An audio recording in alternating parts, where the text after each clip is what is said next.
함께 읽겠습니다. 천사가 이르되 마리아여 무서워하지 말라. 내가 하나님께 은혜를 입었느니라. 보라, 내가 잉태하여 아들을 낳으리니 그 이름을 예수라 하라. 그가 큰 자가 되고 지극히 높으신 이의 아들이라 일컬어질 것이요 주 하나님께서 그 조상 다윗의 왕위를 그에게 주시리니 영원히 야곱의 집을 왕으로 다스리실 것이며 그 나라가 무궁하리라. 마리아가 천사에게 말하되 나는 남자를 알지 못하니 어찌 이 일이 있으리이까?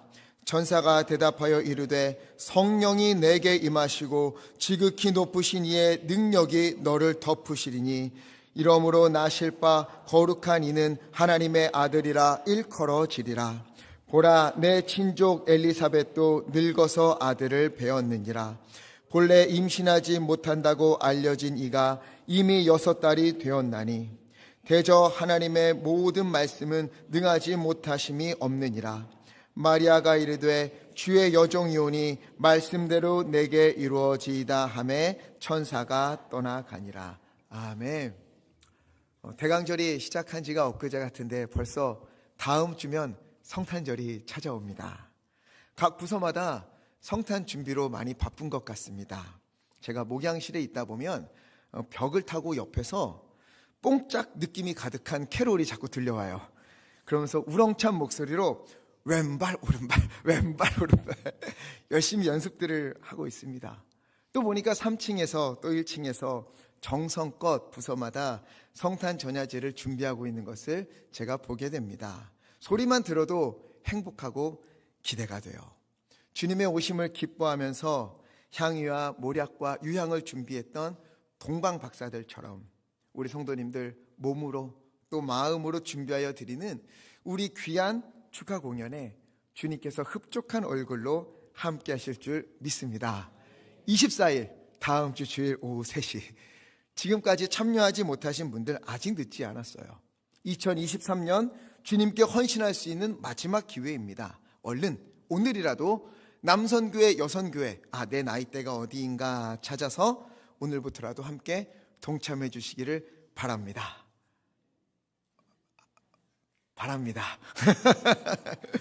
요즘은 성극이 자취를 좀 감춰가고 있습니다. 몇 년 전까지만 해도요, 성탄절이 되면 교회 학교 그리고 중고등부 학생들이 예수님 탄생에 관한 이야기를 연극으로 꾸며서 공연을 했었어요. 저도 어릴 적부터 성극을 꽤나 많이 했습니다. 그런데 저는요, 생긴 것과는 다르게 단 한 번도 요셉을 해본 적이 없습니다. 늘 요셉과 마리아가 베들레헴으로 가는 예루살렘으로 가는 도중에 만나는 강도 혹은 도둑 아니면 동네의 바보 이런 것만 맡아왔어요. 좀 아쉽지만 왜냐하면 그때 아쉬웠던 거는 제가 너무도 좋아하던 동갑내기 5학년짜리 피아노 치는 반주자가 늘 마리아를 했는데 저는 그녀를 괴롭히는 역할밖에 못했었거든요. 이렇게 성극들이 많이 이루어졌는데 요즘은 좀 줄고 있어요. 찾기가 많이 힘듭니다. 아쉬운 일이에요. 이렇게 성극을 하다 보면 단골처럼 등장하는 장면들이 있어요. 요셉과 마리아가 예루살렘으로 가는 이야기, 또 빈방을 찾아서 헤매는 이야기, 동방박사가 찾아와서 3가지 예물을 아기 예수님께 드리고 경배하는 모습들 여러 이야기가 있지요.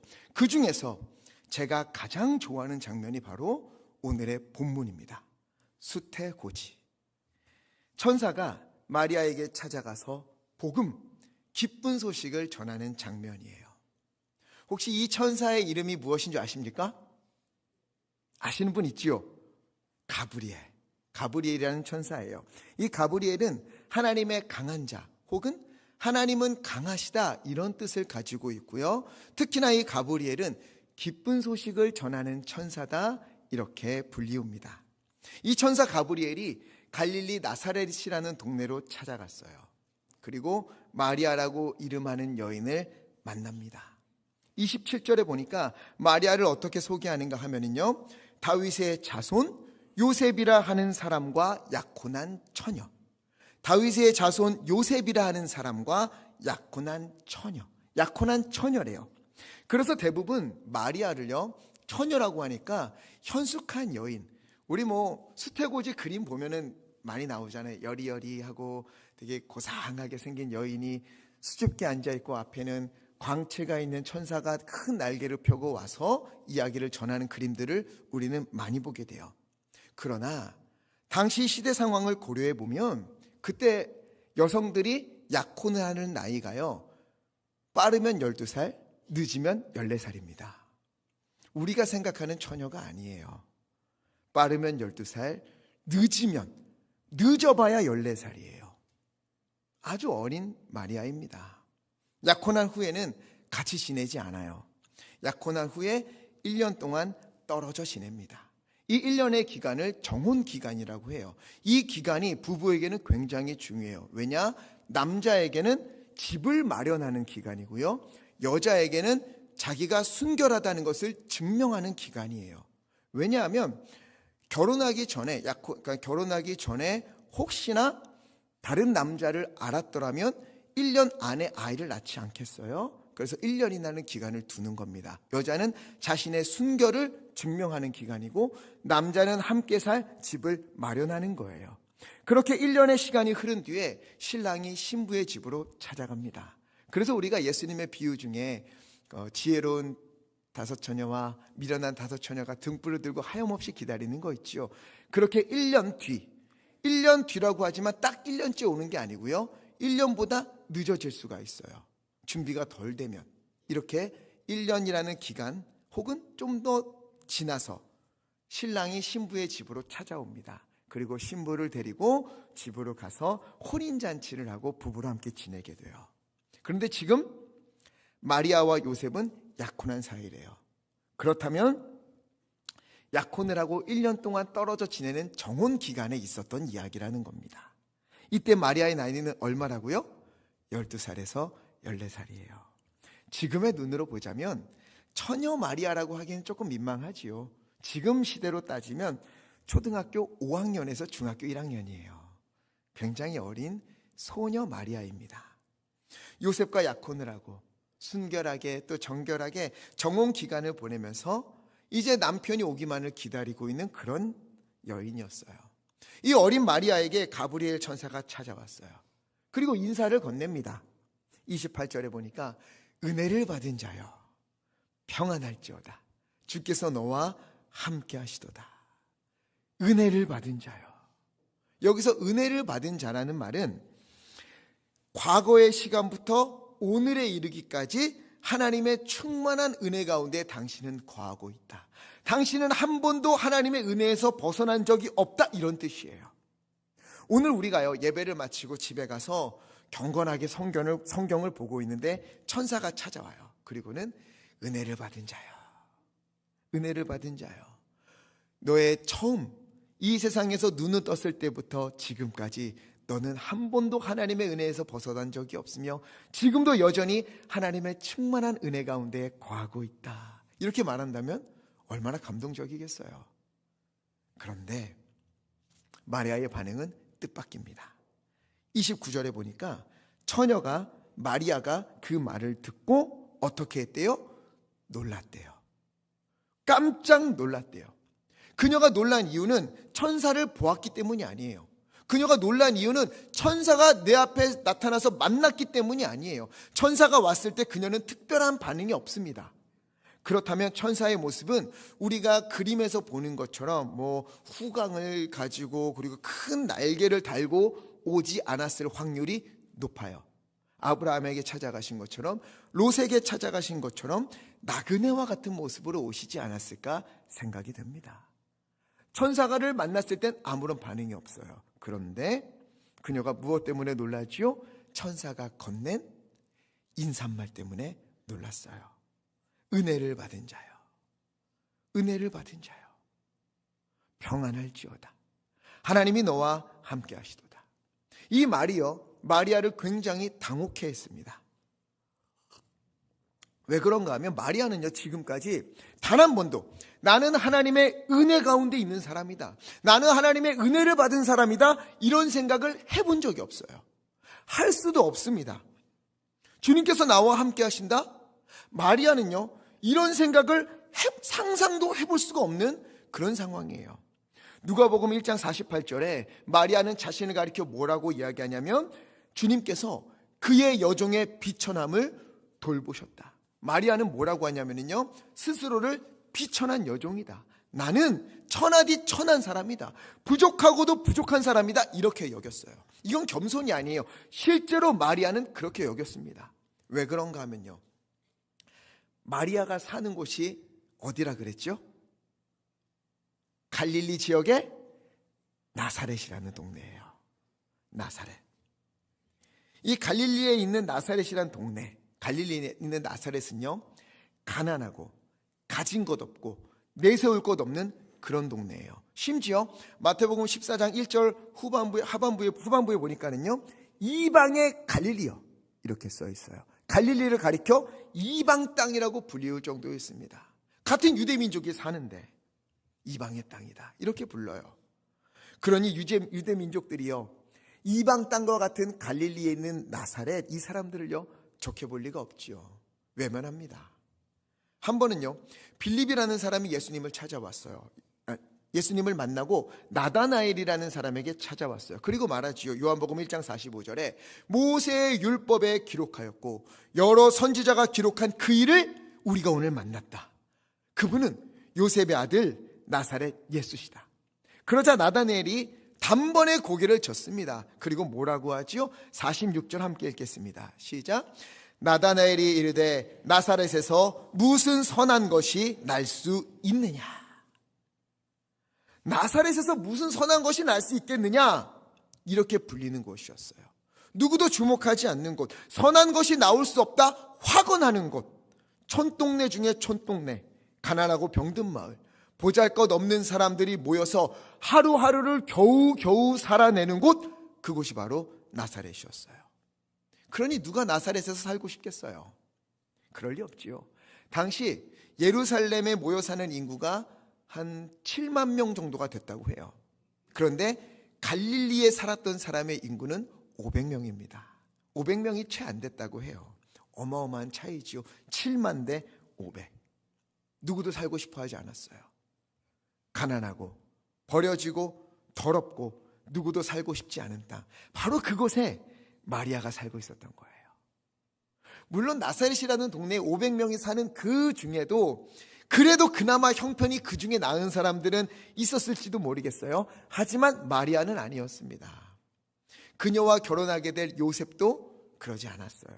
오죽하면 요셉과 마리아가 아기 예수님을 안고 정결 예식을 위하여서 성전에 갈 때가 있었어요. 그때 제물로 뭘 드렸는가 하면 누가복음 2장 24절에 산비둘기 한 쌍 혹은 어린 집비둘기 둘, 비둘기를 드렸대요. 본래 양을 드려야 합니다. 그러나 양을 드리지 못할 형편에 있는 아주 가난한 사람들은 그러면 비둘기를 드려라. 율법에 하나님이 배려해 주셨거든요. 이 율법에 따라 요셉과 마리아는 비둘기를 드렸어요. 굉장히 어려웠어요. 그러니 마리아는요, 야, 나는 하나님의 은혜를 받았다, 나는 은혜를 받고 있다, 상상할 수도 없는 일이었어요. 그녀는 그렇게 여기지 않았어요. 당시 사람들의 인식 속에 은혜를 받은 사람들은 어디에 모여 살았겠습니까? 예루살렘에 모여 살아요. 예루살렘에서도 은혜를 많이 받은 사람은 성전 가까이에 모여 사는 사람들입니다. 성전에 가까울수록 은혜 받은 사람이에요. 예루살렘에 살면서 성전 가까이 살고 형편도 넉넉하고 여유도 있고 그런 사람들을 은혜 받은 사람이다 이렇게 불렀어요. 하나님의 은혜는 그 사람이 받은 부의 크기와 비례한다. 이게 당시 이스라엘 사람들의 인식이었습니다.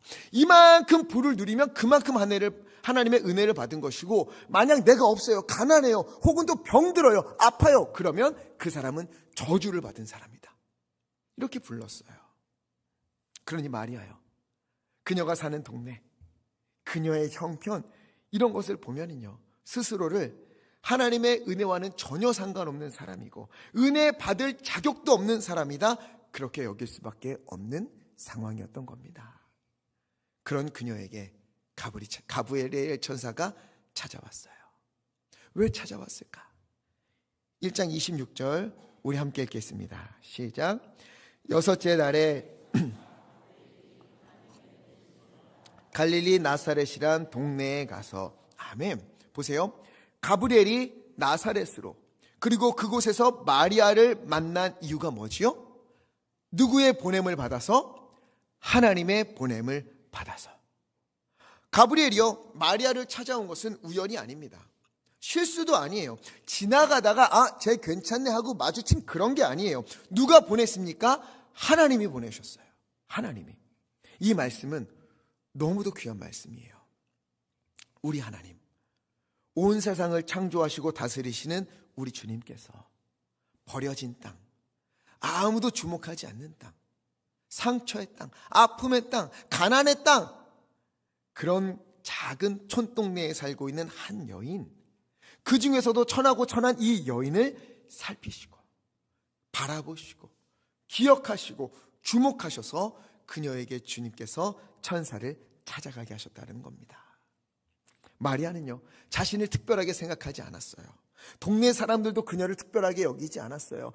예루살렘에 사는 그 종교 지도자들, 떵떵거리며 사는 사람들, 누구도 나사렛이라는 동네에 마리아라는 여인이 있다라는 것 아무도 있는지 없는지 관심도 없었어요. 그런데 하나님은 마리아를 이미 알고 계셨고 보고 계셨고 그녀를 찾아서 저 잘 사는 예루살렘 사람들이 아니라 이 갈릴리 지역에서도 나사렛, 여기까지 마리아를 찾아서 천사를 보내신 겁니다.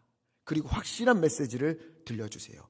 마리아야, 너야말로 하나님의 은혜를 입은 자란다. 왜? 하나님이 너와 함께하기 때문이다.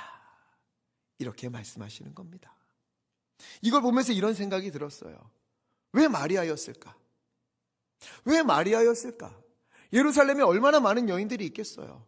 또 얼마나 많은 신앙이 많은 여인들이 많았겠습니까? 신앙이 좋은 여인들이 얼마나 많았겠어요. 그런데 왜 그 많은 여인들 중에 마리아였을까?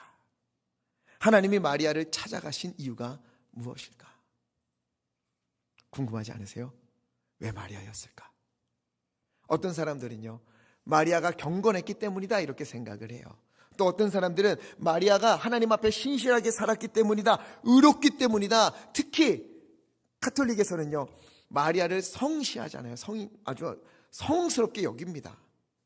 그런데 성경을 보면은요, 아무런 이유가 나오지 않아요. 아무런 이유가 나오지 않아요. 얼마 전에 사가랴와 엘리사벳 부부에게 가브리엘 천사가 찾아갔을 때, 그리고 아들 세례 요한을 낳게 될 것이다 말씀해 주셨을 때는요, 이유가 분명히 나와요. 누가복음 1장 6절에 두 사람은 하나님 앞에 의인이었어요. 모든 계명과 규례대로 흠없이 준행하였고, 특히 13절에 이들이요, 아이 낳기를 간절히 기도했어요. 하나님 앞에 끊임없이 기도했어요. 이 기도를 들으시고 하나님이 응답하신다 말씀하셨어요. 이유가 있습니다. 찾아가신 이유가. 그러나 마리아는 아무런 이유가 없어요. 마리아에게 특별한 믿음이 있다거나 대단한 헌신이 있었다는 이야기도 없습니다. 이유를 찾을 수가 없어요. 왜 그럴까? 왜 그럴까? 도무지 이유를 알 수가 없어요. 여러분, 이것을 가리켜 은혜라고 하는 겁니다. 은혜는요, 자격이 있어서 받는 것이 은혜가 아니에요. 그건 은혜가 아니에요. 왜 마리아였을까? 몰라요. 이유가 없습니다. 그냥 하나님이 그녀를 선택해 주신 거예요. 저도요, 저를 보면 왜 하나님이 나를 사랑하실까? 이유를 알 수가 없어요. 하나님이 저를 사랑하실 만한 이유를 찾을 수가 없어요. 특히 게다가 저같이 부족한 사람을 왜 목사까지 되게 하신 걸까? 알 수가 없어요. 아마 제가 하나님 나라 갈 때까지 그 이유를 찾을 수 없을 거예요. 우리가요, 예수님을 믿게 된 이유를 생각해 보면 뭐라고 설명할 수 있겠습니까? 만약 누군가가 우리에게 찾아와서 하나님이 당신을 하나님의 자녀로 삼으시고 은혜를 주신 비결을 나에게 알려달라 이러면 어떻게 말씀하시겠어요? 뭐라고 말씀하시겠습니까? 내가 이렇게 하니까 하나님이 나를 자녀로 삼아주셨어. 내가 이렇게 하니까 하나님이 나에게 은혜를 주셨어. 이 정도는 내가 하니까 하나님이 나를 사랑하신다고 하는 거야. 자신 있게 말할 수 있습니까? 아니요, 없어요. 하나님의 은혜를 아는 사람은 이렇게 고백하게 되어 있습니다. 하나님, 왜 나 같은 자를 사랑하셨습니까? 하나님, 왜 나 같은 사람을 선택하셨습니까? 하나님, 왜 내가 뭐라고 이런 나에게 은혜를 주십니까? 진짜 은혜를 아는 사람은 이렇게 말할 수밖에 없는 거예요. 은혜는요, 값없이 주시는 하나님의 선물입니다. 우리는요, 우리의 공로로 얻을 수 있는 그런 은혜를 누리는 자가 아니에요. 공로가 없다 하여서 그 은혜를 잃어버릴 수 있는 그런 사람들도 아닙니다. 하나님의 은혜는 자격이 없는 사람들에게 하나님께서 부어주시는 하나님의 선물인 거예요. 우리가요, 부모가 정한 기준에 부합해야만 자녀를 사랑합니까? 부모의 마음에 흡족한 자녀여야만 우리가 자녀를 돌봐줍니까? 그렇지 않잖아요. 잘해도 못해도, 잘나도 못나도 자녀이기 때문에, 내 자녀이니까, 내 아들이니까, 내 딸이니까 부모는요, 자녀를 사랑하고 위하여 기도하고 한없이 희생하는 거예요. 물론 우리가 좀 이렇게 사람이다 보니까 자녀가 잘못하면 너가 이러니까 그러지, 너가 이렇게 하니까 이렇게 되잖아, 이렇게 앞에서는 혼쭐을 내지요. 그러다 돌아서면 뭐라고 하죠? 내 잘못이다. 내가 더 기도했어야 되는데, 내가 자녀를 위해 더 기도했어야 되는데, 이렇게 자기 가슴을 치는 게 바로 부모입니다. 그래서 부모님의 사랑, 부모님의 은혜, 우리는 갚을 수가 없는 거예요. 헤아릴 수가 없는 거예요. 자녀가 자격이 돼서 사랑하는 게 아니라 그냥 사랑하는 거고 그냥 은혜를 베푸는 거예요. 하나님도 우리를 이처럼 대하시는 겁니다. 그래서 우리가요, 도무지 이해할 수 없는 그런 은혜를 받는 거예요. 그런데 이상하게도 이러한 은혜를 우리는 너무 빨리 또 자주 잊어버립니다. 인생의 어려운 일을 만나거나 감당하기 힘든 문제가 눈앞에 놓이면은요, 하나님께 은혜 받았다라는 생각은 온데간데 없어요. 하나님이 나와 함께 하시면서 어떻게 이런 일이 나에게 있을 수 있습니까? 하나님 다 아신다고 하면서 왜 어려운 일이 오기 전에 나의 이런 일을 막아주지 않으셨습니까? 하나님 전능하신 하나님이라면서 왜 나에게는 이런 일들을 보여주시지 않습니까? 그런 이들에게, 이렇게 고민하는 마리아에게, 이런 마음을 가지고 살아가는 우리 현대인들에게 우리 주님은 말씀하시는 겁니다. 그럼에도 불구하고 너는 은혜를 받은 자다. 왜? 내가 너와 함께하고 있기 때문에. 우리 주님이 말씀하시는 거예요. 아니 하나님, 그게 지금 무슨 의미가 있습니까? 나 힘들다니까요. 나 지금 너무 막막하다니까요. 외치는 우리를 향해 주님은 또 말씀하시는 거예요. 그래도 너는 은혜를 받은 자다. 왜? 내가 너와 함께하기 때문에. 지금 힘들어도, 막막해도, 일이 뜻대로 되지 않는다 하여도 그래도 그 상황에 나는 여전히 너와 함께한다. 여러분, 이러한 주님의 음성을 외면하지 마십시오. 하나님이 함께하시는 것보다 더 큰 은혜는 없습니다. 믿으십니까? 로마서 8장 28절 말씀 함께 읽겠습니다. 로마서 8장 28절을 제가 읽어드릴게요. 하나님을 사랑하는 자, 곧 그의 뜻대로 부르심을 입은 자들에게는 모든 것이 합력하여 선을 이루느니라. 하나님은요, 오늘의 일, 지금의 일, 어쩌면 막막한 우리의 현실, 가슴 아픈 일들, 도저히 헤아릴 수 없을 것만 같이 꼬여있는 그런 모든 것들을 하나님은 사용하셔서, 어쩌면 그것이 우리의 잘못이든 우리의 실수이든 무엇이든지 그것을 사용하셔서 하나님은 어떻게 하신다? 끝내 그것을 선으로 바꾸어 주시는 그런 분이십니다. 오늘의 일들은요, 우리가 당면에 있는 일들은 살아계신 하나님, 전능하신 하나님을 만나는 놀라운 은혜로 주님은 반드시 바꾸어 주실 것입니다. 그러니 일의 잘됨이나 잘되지 않음을 가지고 나에게 하나님의 은혜가 없다, 있다, 하나님이 나와 함께 하신다, 함께 하시지 않는다, 이렇게 생각하지 마십시오. 하나님은 잘 될 때에도 잘 안 될 때에도 우리와 함께 하십니다. 이보다 더 큰 은혜는 없어요. 이보다 더 큰 위로와 힘은 없습니다. 우리가 약하면, 우리 아까 찬양한 것처럼 내가 약하면 하나님은요, 하나님이 더욱더 우리의 강함이 되어주십니다. 그런 하나님이에요. 어려움도 능히 이길 수 있는 힘을 주님은 불어넣어 주십니다. 마리아를 보십시오. 가브리엘 천사가 하나님이 함께 하심을 알려주시고 나서 청천벽력 같은 말을 해요. 31절에 보라, 내가 잉태하여 아들을 낳으리니 그 이름을 예수라 하라. 마리아가 이 말을 듣고 깜짝 놀랍니다. 나는 남자를 알지 못하는데 어찌 이런 일이 있을 수 있겠습니까? 이 일은요, 지금 마리아에게 일어나면 안 되는 일이에요. 마리아의 인생에 일어나면 안 되는 일이에요. 남자를 모르는데, 처녀인데, 게다가 지금 정혼 기간을 보내고 있는데, 이때 임신을 하면 누가 이걸 믿어주겠습니까? 누가 믿어주겠어요? 제가 한번 상상을 해봤어요. 저에게 두 딸이 있습니다. 이 중 한 녀석이 이제 좀 컸어요. 마리아처럼 12에서 14살, 생각하고 싶지도 않지만 그 나이가 돼서 갑자기 집에 들어와서 저를 붙듭니다. 아빠, 왜? 나 할 말이 있어. 뭔데? 나 임신했어. 뭐라고? 근데 놀라지 마. 하나님이 성령으로 임신하게 해주셨어. 여러분, 제가 믿겠습니까? 제가 장담하는데 저는 100% 못 믿어요. 그 말을 믿을 수가 없어요. 어떤 부모가 이거를 믿을 수 있겠어요? 이해가 안 되잖아요. 저도 이런데 마리아의 부모라고 마리아를 믿어줄까요? 어렵지요. 그럼 약혼자인 요셉은요, 약혼한 상태에서 1년의 정혼기간을 보내는 동안 아내 될 여인이 임신을 했어요. 이게 어찌된 일이냐 물으니까 천사가 와서 나에게 성령으로 임신하게 될 거라고 했는데, 할렐루야, 그 일이 이루어졌어요. 요셉이 믿을 수 있을까요? 어떻게 믿어요? 상식으로는 이해가 안 되잖아요. 마리아는요, 이 일을 받아들이면 실로 많은 것을 포기해야 되는 상황입니다. 아무도 자기를 믿어주지 않을 거예요. 게다가 처녀가 임신을 하면은요, 돌에 맞아 죽을 수도 있습니다. 풍비박산이 나는 거예요. 얼마나 두렵겠어요. 고난과 환난의 길이 눈앞에 훤히 보이는 그런 길입니다.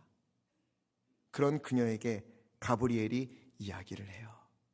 35절 함께 읽겠습니다. 시작.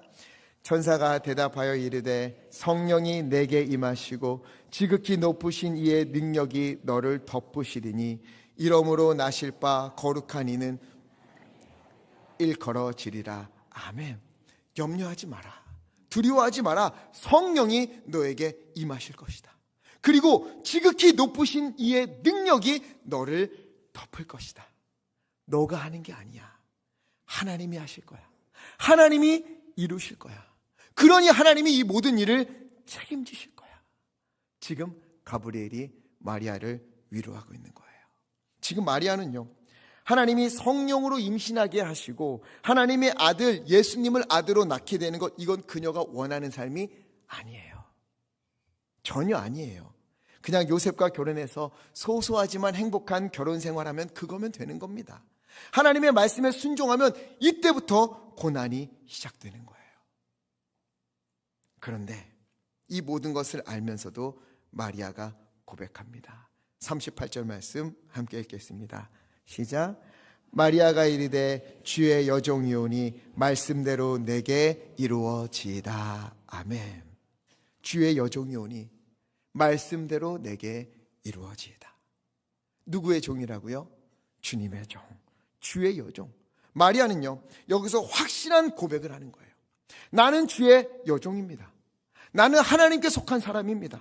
나는 하나님의 것입니다. 비록 내가 약혼한 사람이 있지만 그럼에도 불구하고 나는 요셉의 것이 아닙니다.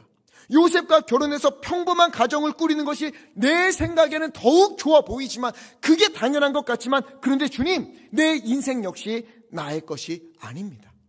하나님의 것입니다. 나는 주님의 여종입니다. 나는 하나님의 여종이고 하나님이 하나님의 여종을 쓰신다 하셨으니 종이 주인에게 쓰임받는 것보다 더 귀한 일은 없을 겁니다. 주님이 나의 주인이시오니 나머지 모든 일은 하나님이 책임지시고 이루실 줄 믿습니다. 마리아가 고백한 거예요. 그럼에도 두려운 마음이 있겠지요. 우리가요, 하나님께 순종한다고 해서 순종하겠습니다라고 결심한다고 해서 두려움이 없습니까? 염려가 없어요? 아니지요. 앞으로 해야 할 일이 막막한 것들이 많습니다. 그래도 마리아는 하나님께 맡기기로, 하나님의 뜻에 나를 맞추기로 결심했어요. 혹 손해가 오더라도, 아픔이 있더라도 주님의 길이니 순종하며 가겠다 하는 것이 바로 마리아의 고백입니다. 가브리엘이 말한 것처럼 성령님이 나와 함께 하시고 주의 능력이 나를 덮으실 것이기에 주여 나는 순종하겠습니다. 실제로 마리아의 삶은 너무도 힘들었습니다. 이때부터 더 큰 고난이 다가와요. 남편 요셉은 일찍 세상을 떠납니다. 큰아들, 예수님이 큰아들이잖아요. 예수님은 30살이 될 때까지는 열심히 목수일을 해서 가정을 돌보았는데 30살이 되면서부터 이제는 가정이 집에 들어오질 않아요. 복음을 전하러 다녀요. 제자들도 생기고 제법 좋은 지도자가 되겠구나 했는데 어느 순간 유대 지도자들에게 배척을 당하고 귀신이 들렸다, 미쳤다 이런 소리가 여기저기서 들려와요. 어느 날 보니까 재판에 넘겨지고 채찍에 맞고 십자가를 지는 모습까지 보게 되는 거예요. 여러분, 자녀의 고통과 자녀의 죽음을 봐야 하는 어머니의 심정이 어떻겠습니까? 이보다 더 비참하고 고통스러운 일이 어디 있겠습니까? 그래서 마리아의 이름 뜻을요, 이렇게 해석하는 신학자도 있어요. 마리아는 미리암에서 온 단어예요. 이거는 맞아요. 그런데 미리암은 또 어디서 왔는가? 마라라는 단어에서 왔어요. 마라, 미리암, 마리아. 이 어원이 같습니다. 그러다 보니까 마라의 뜻이 뭐지요? 쓰다, 고통이다. 마리아의 이름 역시 그의 마라라는 뜻처럼 쓰고 고통스러운 인생을 살아갔던 겁니다. 그런데 하나님이 그녀의 이 순종을 통해서 선을 이루셨지요. 예수님은 십자가에서 부활하셨고 온 인류를 향한 하나님의 사랑과 구원을 선포하셨어요. 이 모든 것을 하나님은요 홀로 하신 것이 아니라 순종하는 여인 마리아를 통해서, 이성으로는 이해가 안 돼도, 납득이 안 돼도, 분명 어려움이 올 것만 같은 일인데도 주의 여종이오니 주여 말씀하시옵소서, 주님 뜻대로 이루어질 줄 믿습니다, 내가 순종하겠습니다, 이렇게 말했던 마리아를 통해서 하나님은 그 길을 여셨던 것입니다. 그래서 마리아의 이름 뜻은요, 변해요. 가장 높임을 받는 자, 가장 사랑받는 자가 마리아의 이름 뜻으로 사용되어지고 있습니다. 여러분, 이러한 일이 우리 가운데 있기를 간절히 바랍니다. 마라와 같은 일들이 우리의 순종으로 인하여서 마리아처럼 고통과 쓴 것들이 가장 사랑받는 일들로, 가장 높임받는 일들로 변해지기를 간절히 축원합니다. 여러분, 우리가요 아무리 부족하여도, 우리가 아무리 연약하여도, 볼품없고 가진 것 없고 내세울 것 없고 부족한 것 투성이어도요, 여러분, 하나님은 우리와 함께 하신다 하는 것을 잊지 마십시오.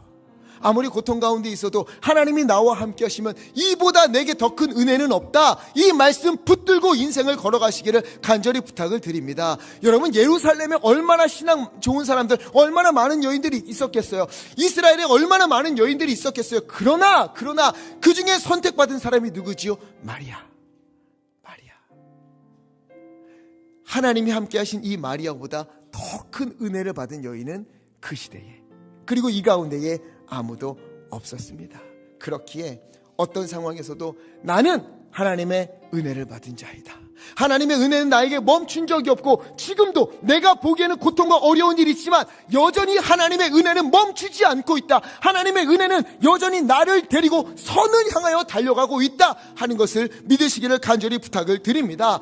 고난이 와도, 힘들어도, 마음이 무너져도, 그럼에도 불구하고 하나님을 믿기에, 하나님을 신뢰하기에, 하나님의 선하신 뜻 안에 나는 여전히 있으며 하나님께서 성령으로 나와 함께 하시고 주님의 크신 능력이 나를 덮고 있다, 그렇기에 나는 오늘도 안전하다, 나의 길은 누구보다 기쁨의 길이다, 평안의 길이다 고백할 수 있는 우리 모두 되기를 간절히 부탁을 드립니다. 그리고 한 가지 더 부탁을 드려요. 이번 주에는 마리아처럼 우리가 고백하며 한 주를 보냈으면 좋겠어요. 아침에 눈을 뜰 때마다 하나님, 나는 주님의 은혜를 받은 자입니다. 주여, 오늘 내가 순종해야 될 것은 무엇입니까? 나에게 알려주옵소서. 나는 주의 종이오니 주의 말씀에 순종하겠습니다. 주의 말씀대로 내게 이루어 주옵소서. 이렇게 고백하며 매일매일 고백하고 하나님께 묻고 그것에 순종하는 우리가 되었으면 좋겠습니다. 순종할 때 어려울 수 있어요. 말씀을 묵상해라, 기도하라, 예배의 열정을 다하라, 순종하라, 헌신하라, 이해하라, 용서하라, 사랑하라, 얼마나 어려운 일들이 우리에게 있겠습니까? 그러나 여러분, 믿으십시오. 우리가 순종하기로 다짐하면 주님의 성령이 우리 가운데 더 강력히 임하시고 또한 주님의 큰 능력이 우리를 덮으시사 우리로 하여금 능히 이겨낼 수 있도록 하나님께서 은혜를 부어주실 것입니다.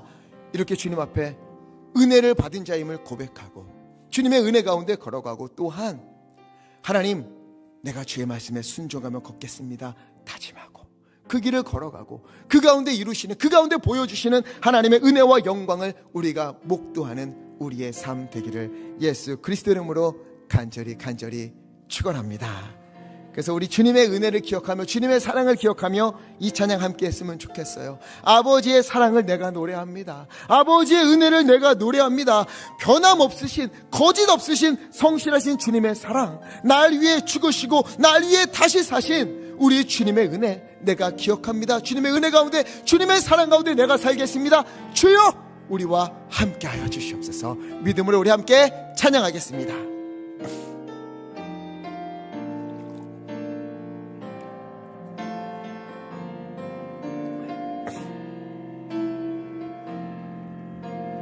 아버지 사랑, 아버지 사랑 내가 노래해.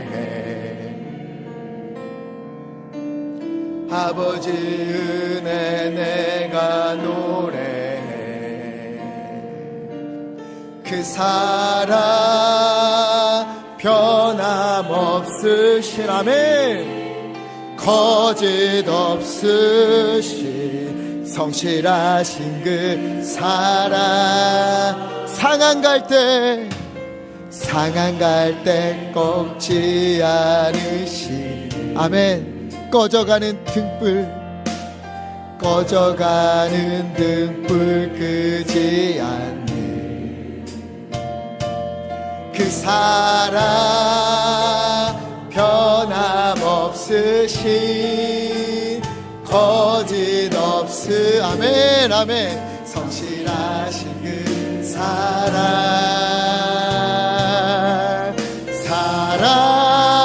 아멘, 그 사랑, 날 위해 죽으신, 날 위해 다시 사신 예수 그리스도, 아멘, 다시 오실 그 사랑, 죽음도 생명도 천사도 하늘의 어떤 권세도 끊을 수 없는 영원한 그 사랑 예수. 우리 하나님께 말씀을 기억하며 기도하기 원합니다. 주여, 주님의 은혜를 잊지 않는 자, 주님의 은혜를 잃어버리지 않는 자 되게 하여 주옵소서. 또 하나님, 주님께서 순종을 하시는 것에 마음을 다하여 순종하는 마리아처럼 주의 종이오니 주의 말씀대로 이루어지이다. 주여, 내가 순종하겠습니다 다짐하며 그 길을 걷는 그리스도인 되기 원하옵나니 주여, 성령을 우리 가운데 임자하여 주시옵시고 주님의 능력으로 우리를 덮어 주시옵소서. 우리 시간에 주여 힘차게 외치시고 합심하여 함께 기도하겠습니다. 주여,